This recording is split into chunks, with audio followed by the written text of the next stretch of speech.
Back to Chaos in a Dream. Chapter 2. 3 Lives, 3 Worlds Pillow Book of Samsara. By Tangqi. English translation from Eladzumpied, Wixsite.com. The Heavenly Jade Sea was a sacred place brimming with the deepest spiritual beneficence within the 4 seas and 8 realms. It was located at the far edge of heaven, and its master was Donghua Dijun. High God Zhe sat under the canopy of the Buddha bellflower tree inside the stone palace at the Heavenly Jade Sea, watching the silver-haired young man, who had left 3 years ago, concentrate on a white stone chess piece. He had a lot of questions to ask, but at this moment, he could not find a way to approach it. At the investiture of gods of the new era, the young man was conferred the title, Imperial Jade High Saint of the 8 Realms, Succor of the World, Savior of the Suffering, Donghua of the Purple Mansion, Emperor Lord of the Young Sun. A palace befitting his title was constructed for him on the 13th floor of the 9 heavens. The Emperor Lord was therefore the Lord of the 8 realms. This divine office controlled every celestial deity in all of heaven and earth, so it was a very important and substantial official position. Everyone knew that Donghua had indeed lived in Taichung Palace on the 13th floor of 9 heavens for 3 months, managing matters there for a period of time. However, on the day after Mo Yuan disappeared, Dijun left the 9 and returned to his home at the Heavenly Jade Sea, henceforth secluding himself from the world. The time of Dijun's departure was so close to Mo Yuan that many immortals speculated that his imperial lordship might know the reason behind Mo Yuan's departure. The gods entertained the thought of making inquiries at the Heavenly Jade Sea, but the Heavenly Jade Sea was closed to outsiders for the next 3 years. The Emperor Lord had sealed the Heavenly Jade Sea with a restriction ward so strong that even a mosquito could not fly through it, so everyone decided to give that intention a rest. On this day, High God Zhe was fortunate to be sitting under the canopy of the Buddha bellflower tree playing chess with Dijun. But this also relied entirely on his persistence at staying watch near the rear doors of the Heavenly Jade Sea intermittently over the last 3 years. It was no easy feat, but he kept watch until the steward, immortal Fei Wei, left to attend to some matters, before he was finally let in. The white stone landed on the chessboard as Dijun looked at the tightly knitted brows of High God Zhe and asked, "You have traveled far to come here. I am sure you are not simply here to play chess with me?" Zhe was startled for one moment, then he smiled. "You are really forthright as always. I have indeed come to make some inquiries." He paused momentarily. "Did you have any inside information on the disappearance of Mo Yuan? Did he leave because of Shaowan? Do you know where he could be right now?" Dijun did not answer his 3 strained questions directly. Lifting his teacup and taking a sip, he replied in a light, indifferent manner, "You and Mo Yuan were a clique at school, so the 2 of you were closer than I was. If you don't know where he went, how would I be able to know his whereabouts?" High God Zhe choked at his words, but he comforted himself. Dijun had always spoken to others in the same stifling manner, so it was needless taking it to heart. Besides, if one were to use Dijun's line of thought, what he said was fairly reasonable.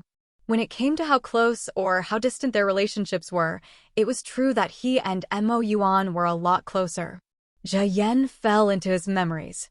That affair happened just a mere tens of thousands of years ago.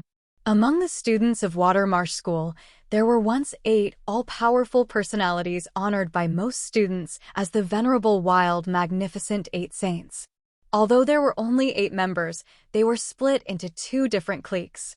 One clique consisted of 4 members of the god race, including himself, Mo Yuan, Qing Qiu's 9-tailed fox, Bai Ji, and Shi Luo, who was now a part of the Western Brahma realm. Father God's son, Mo Yuan, was their leader. The other clique comprised of 3 members grouped as the demon race superscript 1. It consisted of Shaowan, Shi Luo's younger brother, Sei Jia, and Xie Ming, who had since transformed her body into the underworld. Founding ancestor of the demon race, Shaowan was the leader of this small group. It was obvious to see that aside from the 4 god and 3 demon cliques, there was one saint who unexpectedly did not join or belong to any clique. This person was none other than Donghua. At that time, the god and demon races had irreconcilable differences, so the venerable wild magnificent 8 saints were a turbulent group, frequently fighting amongst themselves, day after day. As the leaders of the two rival groups, Mo Yuan and Xiaowan naturally became the main characters gracing the school tabloids, hence, Xiaowan's name rang brighter than Dong Hua's in those days.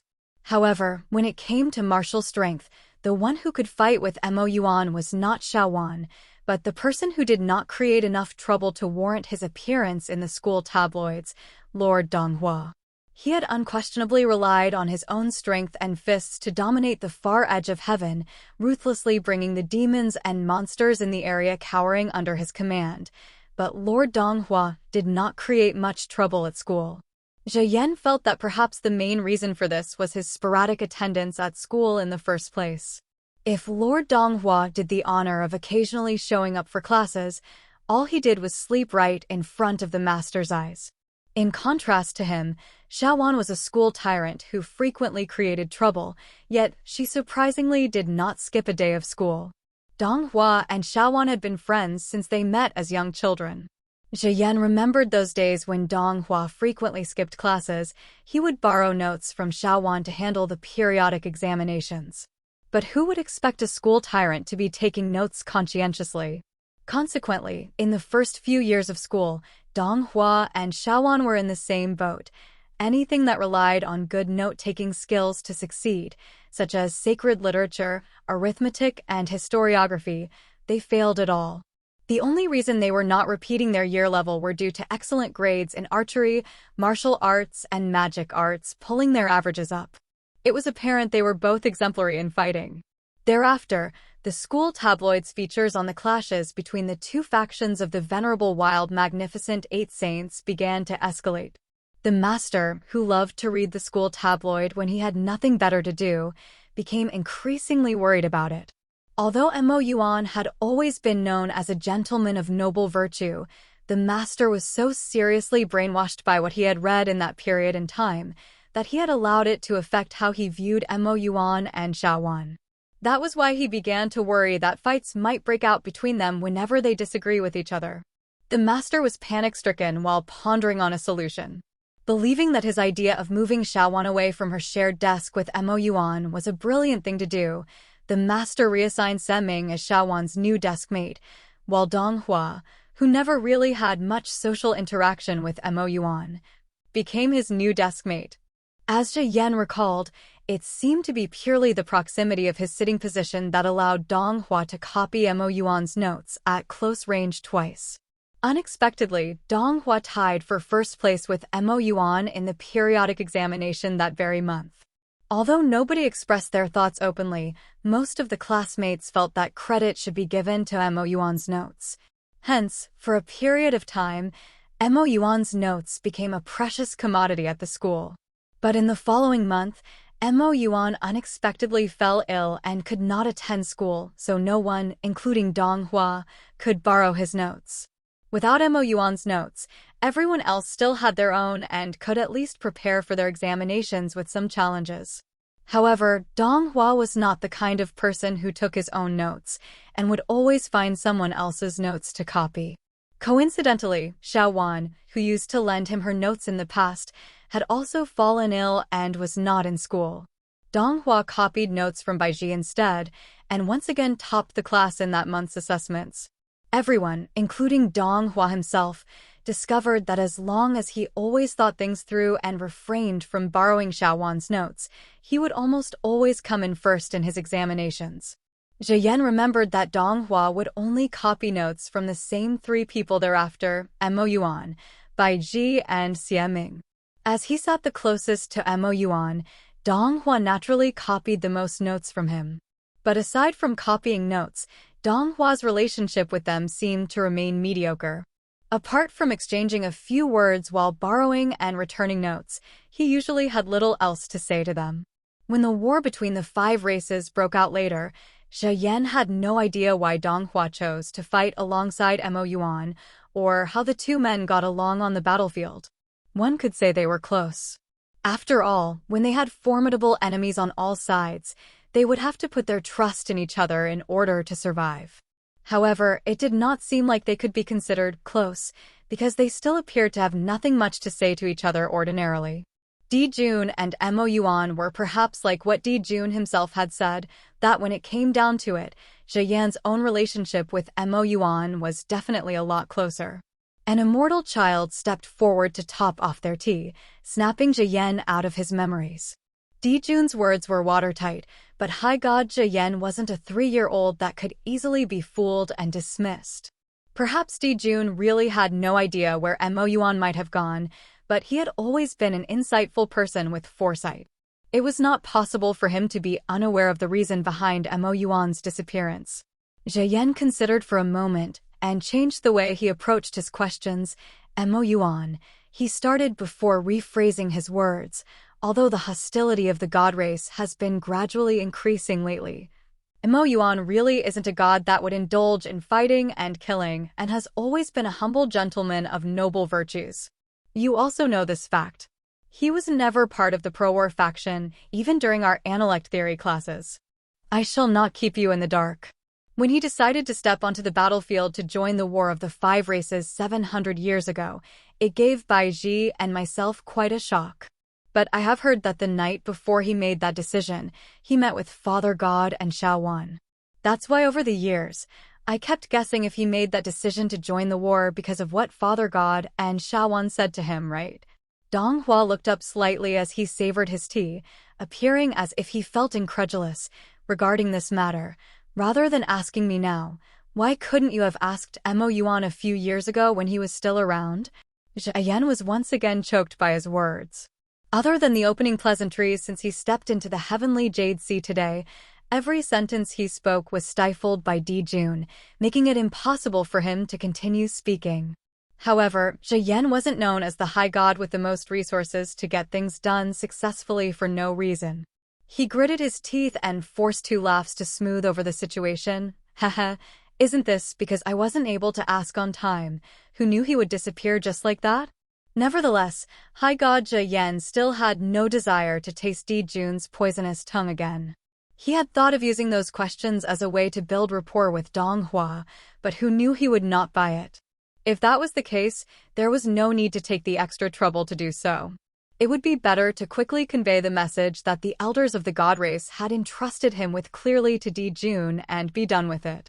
He coughed. Dispensing with the superfluous talk, he went straight to the point on the true purpose of his visit. The few questions from before were to satisfy some of my own selfish motives. If you're not willing to answer, I'll just let it pass. The real reason I came today was mainly to extend an invitation for your return to the 9 heavens on behalf of the elders of the god race. Facing Dong Hua with sincerity, the elders were hoping you could return to Taichen Palace to take charge of the situation.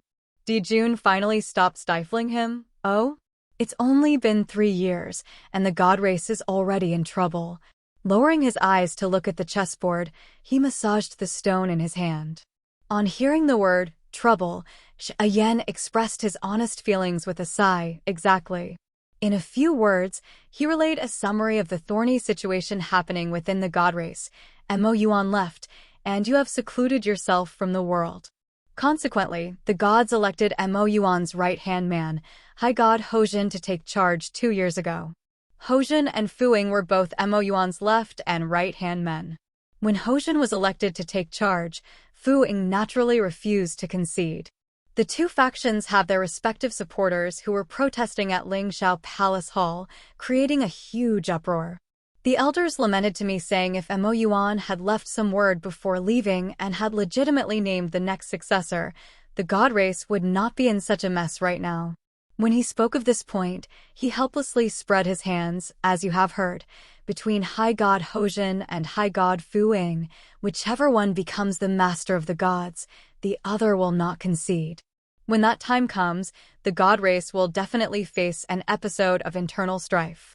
To prevent such a disaster, the only way was to respectfully invite a high god who could command deference from the 8 realms to become the master of the gods.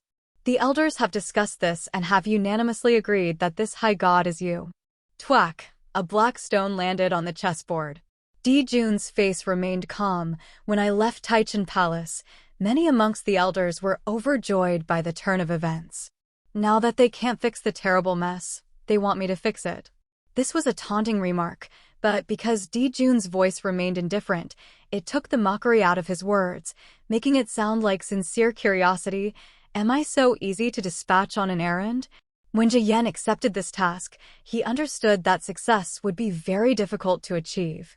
Donghua's reply was within his expectations. Jiyan felt embarrassed. I also feel that those old men were not very genuine, Mo Yuan did leave too suddenly. If only he had designated a successor, now the situation wouldn't be like. Twack! A black stone landed on the chessboard again. Dijun interrupted his words, something he very rarely did. The reason Mo Yuan stepped onto the road toward unifying the 5 races was to prevent Shaowan from opening the Wakagi door and fating for the human race. But who would have expected that the will of heaven could not be defied, and the Wakagi door was eventually opened? Shaowan sacrificed herself on the Nirvana fire pyre and fated.